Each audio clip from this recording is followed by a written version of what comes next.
একটা হলো আমাদের কিছু এখনো গণ্যমান্য আসলেই পাপি না, ওরা জেলের মধ্যে আছে,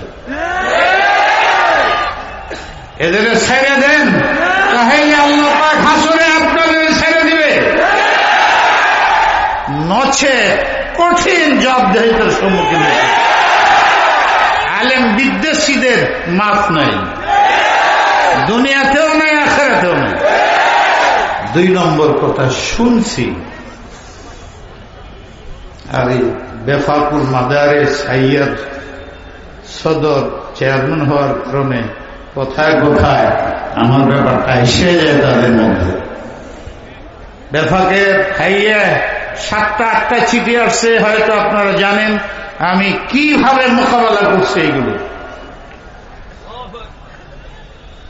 এখন শিক্ষানীতি সম্বন্ধে অনেক কিছু শোনা যায়।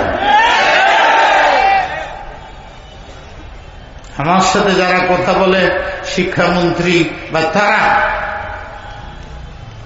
তাদের কথা যদি বাস্তব হয় তাহলে উচিত প্রকাশ্যে আসা। এই বইয়ের মধ্যে যা আছে, ফটো আছে, খুব শিক্ষামন্ত্রীর ফটো আছে, উনি নিজে বলছেন না এটা অস্বীকার, পশ্চিম বাংলার বই, ভুলবশত এই দেশের ভিতরে চালে আমাকে বদনাম করা হচ্ছে।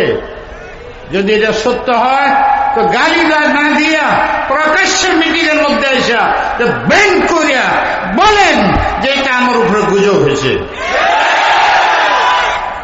দেশটা তো এক চিন্তায় চলে না, কিন্তু জনগণ জানতে পারতেছে পরীক্ষা লাগে না, 10 শ্রেণী পর্যন্ত পরীক্ষাই লাগে না।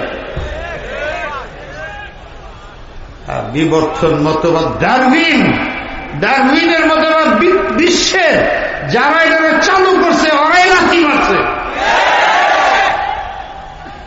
এই দেশে বান্দর নাই, থাকলে তো মানুষ হইত, যা আছে সব পশু, কারো পশু হইতে মনে চায়, যাক না বান্দরের কাছে যায় বান্দর হয়ে যায়। আলমারউ ইয়াকিসু আলা নাফসিহি, যে চুর হয় সবাই চোর মনে করে, আল্লাহওয়ালা হয় সকালে গোসল করতেছে আল্লাহওয়ালা, সারা রাত্রে ইবাদত করে, আর ওদিকে সারা রাত্রে চুরি করছে, হেইন দিছে, এই 2 জনের 2 সাইডে গোসল করে। চুরে কয় ভাবতাম যে আমি বুঝি একাই চুরি করি, আল্লাহর ওলি কয় ভাবতাম যে আমি একাই বুঝি আল্লাহর ইবাদত করি। আলমারউ ইয়াকিসু আলা নাফসিহি, যে বান্দর পশু সে বলতে পারে আদম সন্তান নাই। যদি আদম সন্তান না হয়, বাংলাদেশের মধ্যে 2 ধরন পশু থাকে, ওই পশুর লোকে চলে যাও, আমরা আদম সন্তান একসাথে থাকবো। এটা আমি এই জন্য বললাম যে এটা এই প্রসিদ্ধ। আমি সরকারকে অনুরোধ বলবো যে এই যে শিক্ষানীতি, আপনি তো জানেন না, আমি জানি, কারণ 2009 সালে এরকমই শিক্ষা নীতি আসছিল।